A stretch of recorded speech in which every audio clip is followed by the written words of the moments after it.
श्री गणेश दत्त गुरुभ्यो नमः। मन्नाथः श्री जगन्नाथः मद्गुरुः श्री जगद्गुरुः मदात्मा सर्वभूतात्मा तस्मै श्री गुरुवे नमः। परमपूज्य सद्गुरू श्री रामकृष्ण क्षीरसागर स्वामींना वंदन करून संघटित सत्संग मंडळांच्या या गुरुकार्यातील मोहिमेमधल्या 1242व्या भागाचं मी पठण करीत आहे। आज भाद्रपद शुद्ध चतुर्थी मंगळवार दिनांक 19 सप्टेंबर 2023। आजचा दिनविशेष म्हणजे आज श्री गणेश चतुर्थी।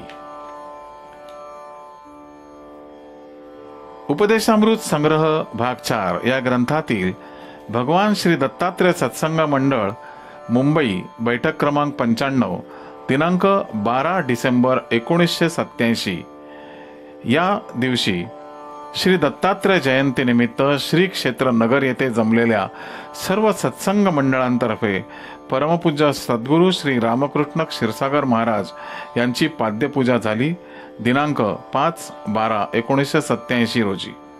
त्यावेळी परमपूज्य सद्गुरूंनी दिलेल्या दिव्य संदेशाचे पठण सुरू आहे।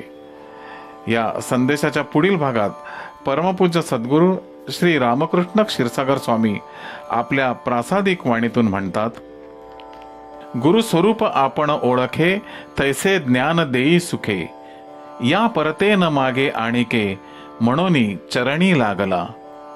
गुरुचरित्र अध्याय 2 ओवी 251।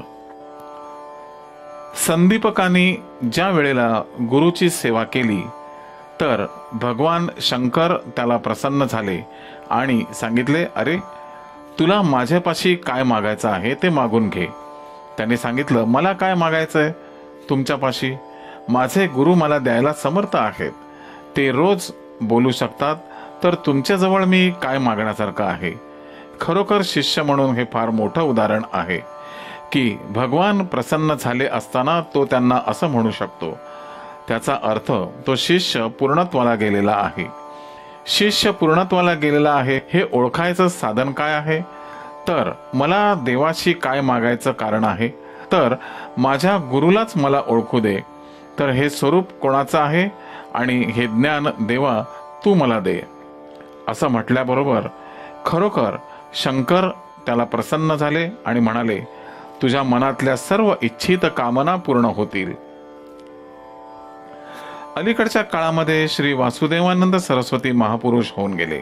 या पुरुषांचं एक लक्षण असतं, हे जन्मतःच ईश्वर स्वरूप असतात।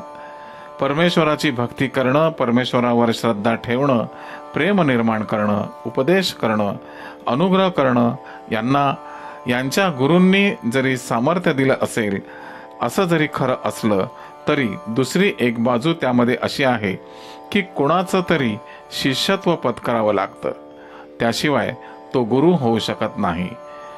गुरु होताना तो जर कोणाचं शिष्यत्व पत्करलेला नसेल तर तो शिष्यच राहतो, तो गुरु होत नाही।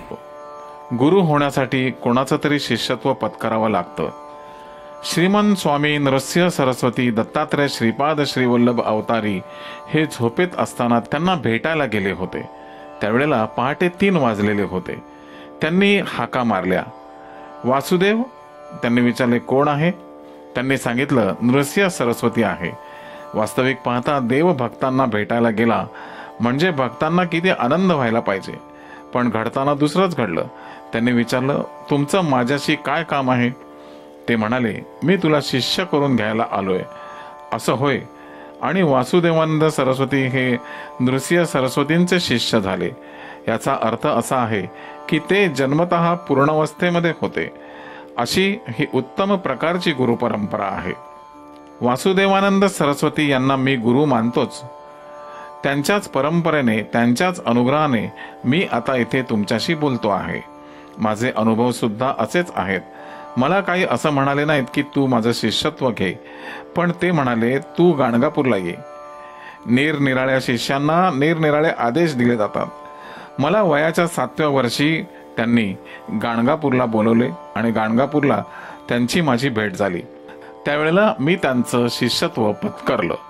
वयाच्या 7व्या वर्षापासून शिष्यत्व पत्करल्यापासून आज मितीपर्यंत गुरुसेवा करण्याव्यतिरिक्त माझ्या जीवनात मी दुसरं काहीही केलेलं नाही.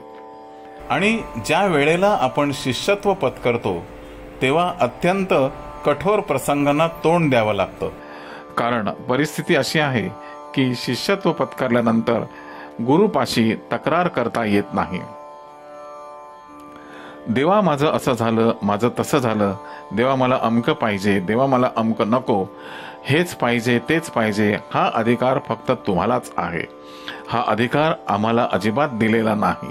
आम्ही शिष्य आहोत हे केव्हाच सिद्ध झालं. आम्ही एकदाही त्याला काही मागितलं नाही.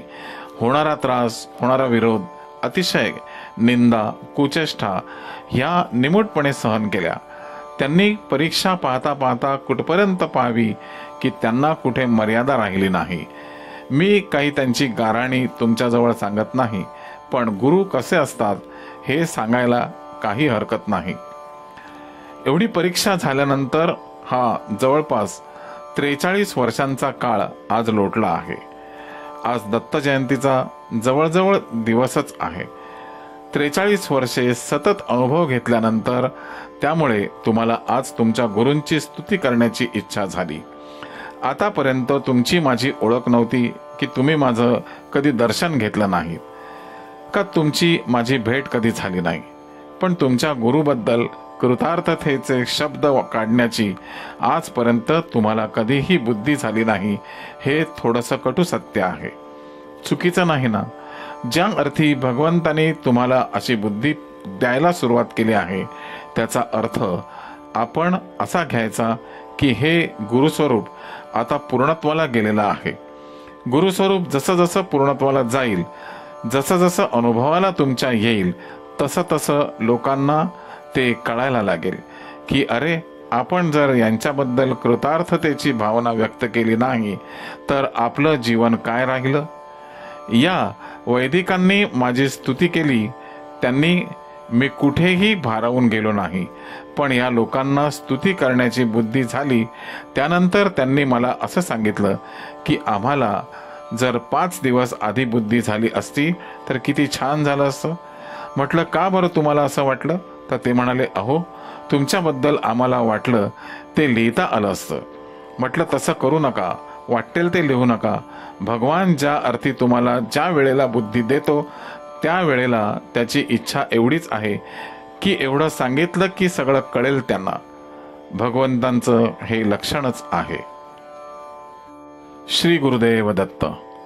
गुरुबंधू आणि भगिनीनो, या आशीर्वादाच्या पुढील भागासाठी पुन्हा भेटूया उद्या सकाळी 6 वाजता. श्री गुरुदेव दत्त.